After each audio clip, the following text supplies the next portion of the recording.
Ketika kita lemah, tetapi saat kita masih percaya sama Allah, maka Allah akan kuatkan hati kita.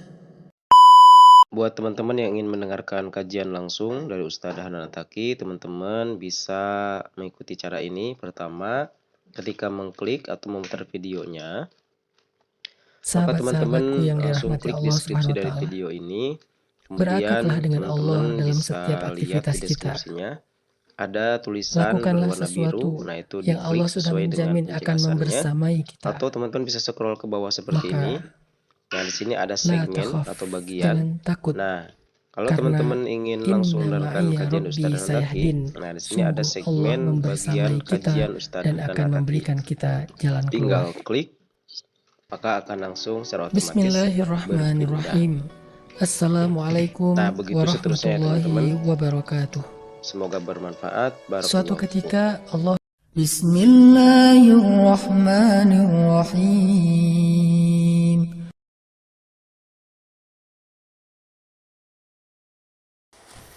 Baik, bismillahirrahmanirrahim. Assalamualaikum warahmatullahi wabarakatuh. Sampurasun ka sadayana kumaha damang. Bagaimana kabar teman-teman semuanya? Semoga dalam keadaan sehat walafiat ya, dan selalu ada dalam lindungan Allah Subhanahu wa taala. Baik teman-teman semuanya, puji syukur kita panjatkan pada Allah yang mana pada kesempatan kali ini saya Kang Deha kembali bisa menyapa teman-teman semuanya ya, bisa bersilaturahim dengan teman-teman semuanya melalui channel Den Hijrah ini. Dan alhamdulillah pada kesempatan kali ini channel Den Hijrah kembali akan menyajikan audio atau video kajian dari Ustadz Hanan Attaqi, lanjutan dari video sebelumnya teman-teman, yakni terkait dengan kisah ya kelahiran Nabi Musa ya, yang dihanyutkan ke Sungai Nil ya teman-teman. Di beberapa video sebelumnya ya, dari situ juga kita bisa mengambil banyak sekali pelajaran ya teman-teman.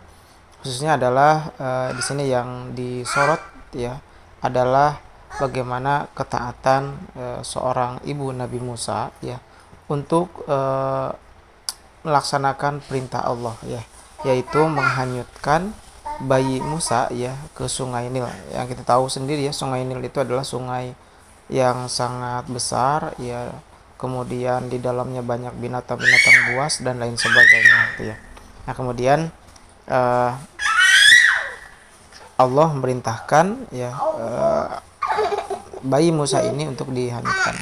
Nah, tapi poin pentingnya adalah di sini bagaimana kita bisa belajar ya, bahwa ketika ada perintah Allah sampai kepada kita, walaupun mungkin terasa berat ya, terasa sangat tidak masuk akal gitu ya, tapi karena itu perintah Allah maka harus kita laksanakan gitu ya.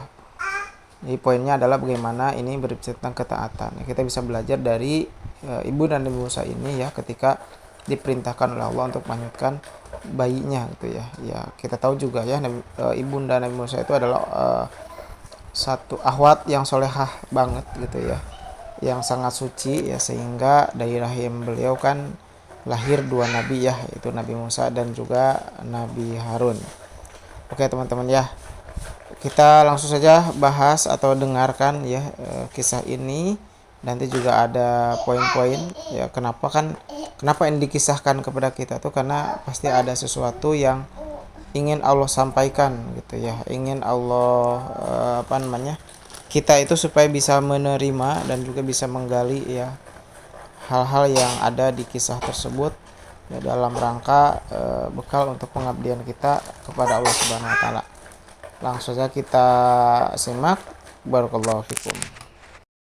Kebayang gak seperti apa rasanya ibu Musa kalau harus menghanyutkan bayinya ke Sungai Nil? Dan ibu Musa itu bukan nabi, tapi ibunya para nabi, karena beliau sangat soleha, sangat istimewa, sehingga dari rahim beliau yang berkah itu lahir dua nabi sekaligus. Saya nggak tahu kalau ada ibu yang punya anak dua-duanya nabi itu, saya nggak tahu. Kayaknya nggak ada deh selain ibu Musa. Kalau ayah yang punya anak dua nabi, ada Ibrahim, tapi dari ibu yang berbeda. Tapi kalau ibu dari rahimnya lahir dua nabi, itu cuma ibu Musa yang saya tahu. Saking istimewanya perempuan solehah ini. Dia bukan nabi, sehingga dia nggak tahu banget wahyu yang turun kepada beliau kecuali sekedar mimpi. Dan beliau percaya mimpi itu adalah ilham dari Allah. Tapi kan tetap aja seorang ibu gak tega. Sehingga ibu Musa merasa takut dan khawatir terhadap keselamatan Musa. Makanya dalam mimpi berikutnya Allah menguatkan hati ibu Musa dengan mengatakan, La takhafi wa la tahzani. Jangan takut wahai ibu Musa. Jangan khawatir wahai ibu Musa. Inna radduhu ilaiki. Kami akan mengembalikan Musa kepadamu. Kami janji. Bukankah saya sering menyampaikan booster-booster tentang janji Allah? Janji Allah untuk orang yang sabar, janji Allah untuk orang yang istiqomah, janji Allah untuk orang yang meninggalkan dosa, janji Allah untuk orang yang bertaubat, janji Allah untuk orang yang bertakwa. Banyak janji-janji Allah yang baik untuk orang yang beriman. Maka sama, seperti itulah Allah berjanji kepada ibu Musa, kami akan mengembalikan Musa kepadamu wahai ibu Musa. La takhafi, jangan khawatir. Baru setelah dapat mimpi yang berikutnya ini, ibu Musa belajar menguatkan hatinya walaupun tetap aja gak tega. Akhirnya setelah ibu Musa curhat dengan suaminya, dengan seorang laki-laki soleh yang mereka percaya, akhirnya mereka memutuskan untuk menyembunyikan bayinya dengan cara dihanyutkan ke sungai Nil. Dibuatkan keranjang yang bisa mengapung, kemudian di atasnya ditaruh kain, Musa ditaruh di dalam keranjang, ditutup supaya tidak kena hujan atau panas tetapi tetap bisa masuk udara. Ditaruh di sungai Nil, lalu diikat dengan tali, dihanyutkan. Dihanyutkan pelan-pelan, diikat dengan tali. Enggak langsung dilepas. Kenapa? Ibu Musa takut. Ini gimana nanti kalau saya lepas, anak saya gimana? Ditarik lagi, dilihat, oh enggak masuk air. Dilepas lagi, ditarik lagi. Sampai akhirnya kuat hatinya, dibuka tali itu dan mulailah keranjang Musa itu hanyut ke sungai Nil. Seketika itu ketika keranjang yang berisi bayi Nabi Musa itu hanyut ke sungai Nil, ibu Musa merasa sangat sesak hatinya. Merasa kehilangan yang luar biasa, merasa ketakutan yang luar biasa. Ini adalah waswasus syaitan. Ini adalah waswasa dari syaitan. Makanya Allah menggambarkan dengan ayat 10, wa asbaha fuadu ummi Musa farigha. Tiba-tiba hati ibu Musa menjadi kosong. Apa maksudnya? Rasa kehilangan. Anakku bagaimana? Nanti kalau hujan gimana? Kalau tenggelam gimana? Kalau masuk air gimana? Kalau hanyut jauh gak makan gimana? Kalau dia lapar gimana? Kalau dia nangis minta susu gimana? Kebayang gak perasaan seorang ibu? Gimana perasaan seorang ibu pas tahu anaknya hanyut ke sungai Nil? Gak ada yang bisa menyelamatkannya sekarang selain Allah Subhanahu Wa Taala. Gak ada yang bisa menjaganya sekarang selain Allah Subhanahu Wa Taala. Mulailah hati ibu Musa merasa kosong, farigha, kehilangan yang luar biasa. Hampir saja ibu Musa itu mengejar bayinya untuk mengambilnya kembali kalau bukan karena Allah teguhkan hatinya. Allah membolak-balikan hati hambanya. Allah membolak-balikan hati hambanya. Ketika kita lemah, tetapi saat kita masih percaya sama Allah, maka Allah akan kuatkan hati kita. Wa may yu'min billah yahdi qalbah. Siapa yang yakin sama Allah, Allah beri petunjuk dalam hatinya. Akhirnya ibu Musa bersabar. Rasa kehilangannya tetap, tapi dia kuatkan dengan rasa sabar. Dia kuatkan dengan thiqah billah, percaya sama janji Allah. Lalu ibu Musa meminta kakaknya Musa untuk mencari tahu tentang keadaan Musa. Dan apa yang terjadi dengan bayi Musa? Seperti yang kita tahu, tiba-tiba bayi itu masuk, keranjang itu masuk ke dalam sebuah selokan, yang selokan itu membawa bayi Musa sampai ke tempat pemandian istana Fir'aun. Allah punya rencana yang terbaik, dan rencana Allah selalu misterius, selalu penuh dengan kejutan.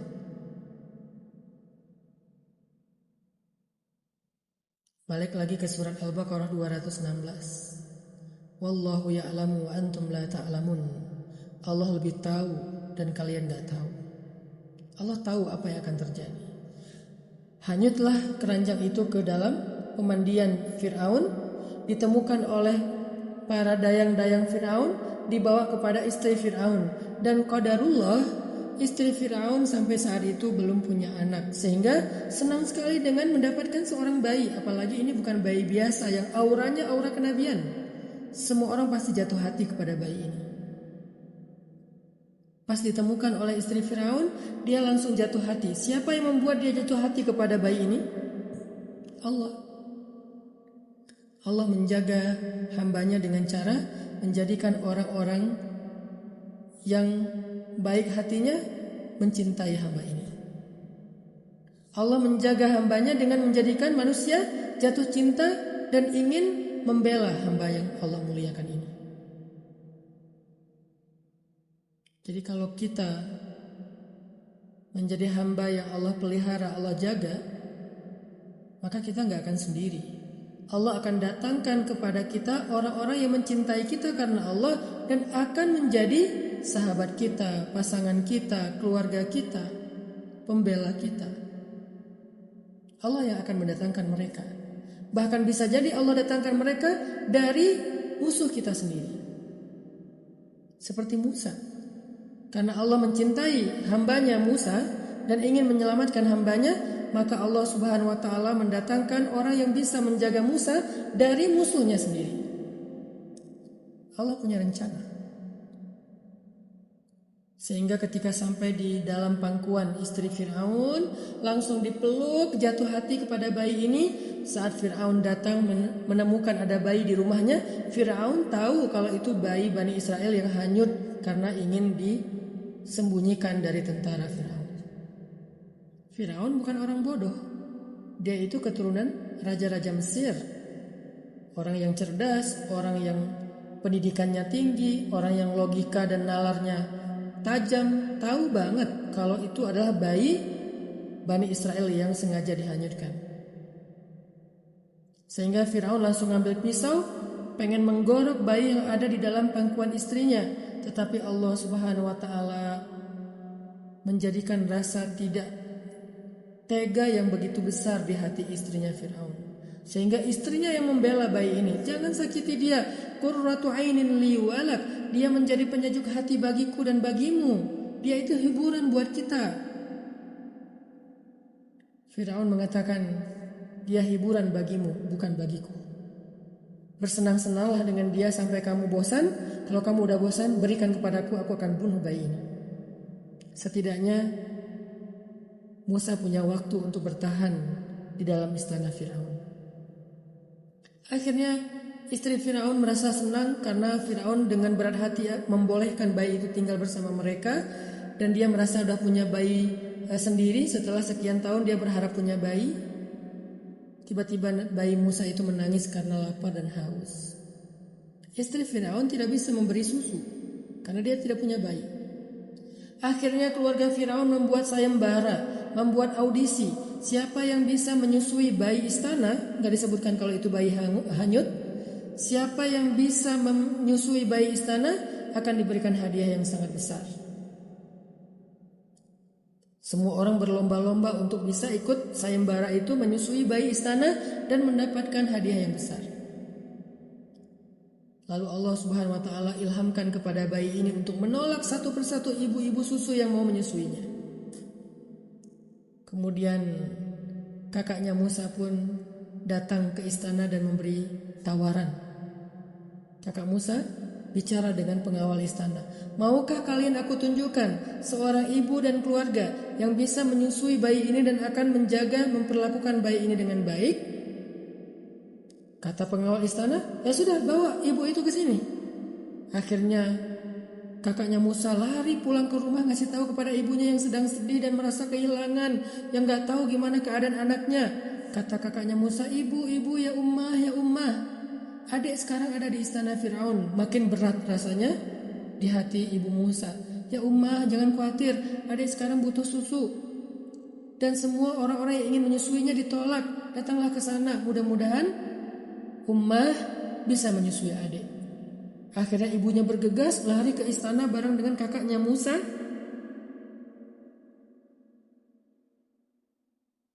Sesampai di istana, ketika ibu Musa menggendong bayinya dan menyusuinya, maka Musa pun menyusui dengan baik kepada ibunya sendiri, tanpa diketahui oleh istana kalau itu adalah ibu kandungnya. Dan Allah Subhanahu wa taala memberikan rasa berkenan di hati istri Firaun untuk menerima ibu Musa dan keluarga Musa, sehingga akhirnya istri Firaun mengatakan, "Wahai ibu, jadilah ibu susu dan ibu asuh bagi anak saya, dan tinggallah engkau bersama keluargamu di dalam istana." Coba bayangin teman-teman. Akhirnya ibu Musa, kakak Musa, apalagi abangnya Musa yaitu Harun, keluarga Musa tinggal di dalam istana bersama dengan bayi Musa dan dibayar kehidupannya dan jasanya oleh istana dengan bayaran yang luar biasa. Ini yang Allah ceritakan di ayat ke-13. Faradadnahu ila ummihi, kami kembalikanlah Musa kepada ibunya, kai taqarra ainuha wa la tahzan, supaya menjadi senang hatinya dan tidak lagi bersedih, dan supaya walita'lama anna wa'dallahi haq, dan supaya dia tahu kalau janji Allah itu adalah benar.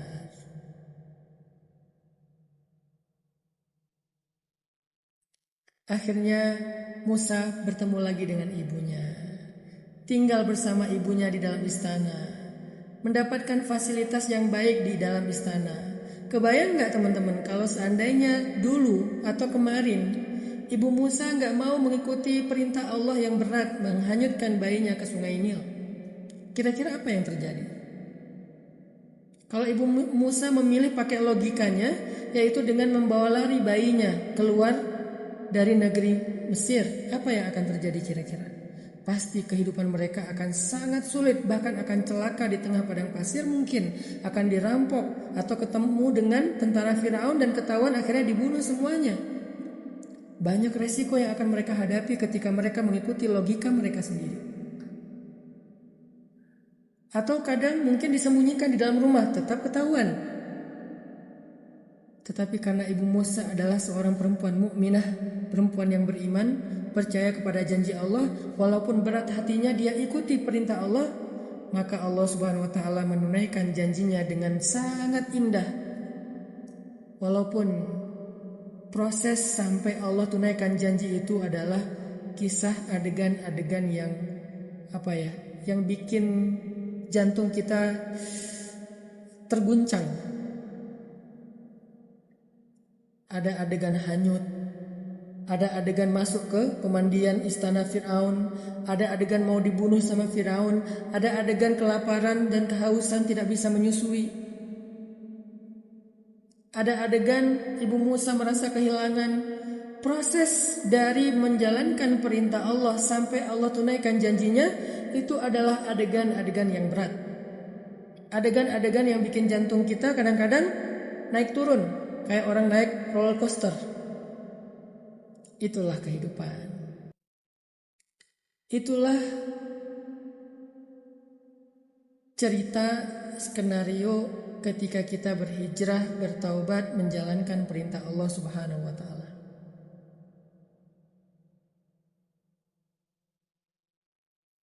Semua kita akan mengalami itu, teman-teman. Awal kita memutuskan untuk berhijab, sampai Allah datangkan kebaikan-kebaikan dalam hidup kita setelahnya, prosesnya mungkin kita akan mengalami beberapa guncangan. Kita akan mengalami rasa yang tidak nyaman. Awal kita memutuskan untuk pisah, putus dengan pacar kita, kecuali kalau mau menikah secara halal. Mungkin kita akan mengalami masa-masa yang sangat berat di awal. Awal kita memutuskan untuk meninggalkan pekerjaan yang syubhat atau haram. Pasti gak mudah. Awal kita memutuskan untuk melakukan satu ibadah atau satu perintah Allah, mungkin akan banyak tantangan. Setiap kali kita menjalankan perintah Allah, di awalnya kita akan mengalami apa yang seperti dialami oleh Ibu Musa. Berat, kaget, takut, shock, jantungnya kayak dak-dikduk gitu, terpompa dengan keras. Ya itulah yang kita alami ketika awal-awal kita menjalankan perintah Allah. Pasti berat. Tapi la tahzan. Seperti kata Allah kepada Ibu Musa, la takhaf wa la tahzan. Jangan khawatir, jangan sedih. Pasti kami akan berikan kebaikan setelah ini. Pasti Allah yang berjanji, teman-teman. Teman-teman percaya kan sama janji Allah? Teman-teman percaya kan bahwa setelah mendengar cerita ini kalau Allah itu gak pernah ingkar janji? Cerita ini bukti kalau Allah itu selalu menepati janji, walaupun dengan cara-cara yang kadang-kadang bikin kita kayak terguncang gitu. Bikin kita beberapa kali jadi lemes, bikin kita beberapa kali kayak jantungan. Tapi itu proses untuk Allah lihat seberapa kuat yakin kita sama Allah. Dan Allah pengen ngelatih kekuatan sabar kita. Ketika kita mengalami masalah, ujian, guncangan dalam proses dari kita taat sampai kita mendapatkan kebaikan itu, jangan sampai kita berputus asa dan berpikir kalau Allah itu ingkar janji. Jangan. Gak mungkin sama sekali Allah ingkar janji. Gak mungkin. Mustahil. Sedikit saja kita gak boleh ragu kalau Allah itu maha menepati janji. Gak boleh ragu. Mustahil Allah lupa. Wa ma kana rabbuka nasiya, kata Allah. Tuhanmu gak lupa. Allah itu gak lupa. La yansa. Allah itu gak lalai. Kelewat, kata Allah. Enggak. Aduh lupa, kata Allah. Enggak. Aduh terlalu sibuk nih, jadi panik, jadi terlalu hektik. Enggak. Emangnya Allah itu manusia yang kewalahan dengan tugas-tugasnya? Allah itu gak pernah la ya'uduhu hifzuhuma. Allah gak pernah kewalahan dalam mengurus langit dan bumi. Ngurus langit dan bumi yang begitu kompleks, yang begitu megah aja Allah gak pernah kelelahan dan kewalahan, apalagi cuma ngurus kita yang kecil banget kayak gini. Belajar yakin Allah itu menepati janji. Seperti yang Allah tunjukkan di dalam surat Al-Anfal kemarin dan di dalam surat Al-Qasas malam ini. Allah menepati janji. Baik, alhamdulillah itulah tadi ya teman-teman semuanya penjelasan dari Ustadz Hanan Attaqi bagian yang kedua ya dari kisah Nabi Musa ini. Tetapi dari sini kita bisa mengambil banyak sekali pelajaran ya teman-teman semuanya. Salah satunya adalah bagaimana kita bisa belajar untuk bisa yakin kepada Allah bahwa Allah itu pasti menepati janji ya. Jadi janji Allah itu pasti ya. Allah tidak pernah berbohong. Jadi dengan adanya kisah Nabi Musa ini atau kisah ini justru harusnya memperkuat kita ya, keyakinan kita bahwa Allah tidak pernah mengingkari janji. Yang kedua adalah bagaimana kita juga bisa mengambil pelajaran tadi ya. Jadi ketika Allah memerintahkan ya satu perintah kepada kita ya, dan mungkin kita awal-awal bisa merasa berat melaksanakannya karena bisa jadi perintah itu emang bisa di luar nalar kita atau emang di luar batas kemampuan kita ya, kita mikirnya gitu ya, atau memang sangat tidak sesuai dengan apa yang kita harapkan, apa yang kita inginkan. Tetapi di sini ya Allah memberikan satu jaminan bahwa ketika kita mengikuti apa yang menjadi perintah Allah, maka kata Allah, Allah akan memberikan suatu yang terbaik ya, hal yang lebih baik dari yang kita pikirkan ya. Karena boleh jadi apa yang kita pikirkan ya, yang yang mana itu bertentangan dengan perintah Allah, seolah-olah kita merasa baik ya, belum tentu itu baik ya. Seperti yang tadi di kisah Nabi Musa ini ya, Nabi Musa ini ya, boleh jadi ketika beliau ya saat itu tidak melaksanakan perintah Allah, justru beliau akan sangat sekali mendapatkan kesulitan ya, akan mendapatkan kesulitan yang bertubi-tubi bahkan gitu ya. Tetapi ya beliau yakin, berusaha meyakinkan dirinya, beliau percaya ya bahwa Allah tidak akan menyanyiakannya. Dan memang benar ya, ternyata ketika dilaksanakan perintah Allah itu ya akhirnya justru beliau mendapatkan upah, beliau ketemu lagi dengan Musa, bahkan beliau justru diberikan kesempatan ya membesarkan Nabi Musa sampai Nabi Musa memiliki sifat yang soleh ya, memiliki ketaatan. Selain memang beliau juga kan adalah calon nabi gitu ya, tapi kan dari kecil beliau dipelihara ya oleh ibunya sendiri, yang mana kita tahu ibunya itu adalah ibu yang sangat soleh atau wanita yang sangat soleha gitu ya teman-teman. Nah, ini bisa direfleksikan ya ke dalam kehidupan kita. Boleh jadi ya saat ini kita mungkin mengalami kesulitan ya, tetapi jangan lupa ya, di balik kesulitan itu ada perintah Allah ya, yang mana mudah-mudahan dengan perintah Allah dan kita melaksanakan perintah Allah, justru kita itu menjadi suatu jalan keluar dari Allah Subhanahu wa taala. Baik teman-teman, itu saja yang bisa disampaikan ya kesimpulannya. Mudah-mudahan sekali lagi ini bermanfaat buat kita semuanya, dan ini videonya masih ada kelanjutannya nanti ya teman-teman, jadi silakan disimak nanti ya kelanjutannya. Mudah-mudahan bisa bermanfaat. Barakallahu fikum. Assalamualaikum warahmatullahi wabarakatuh.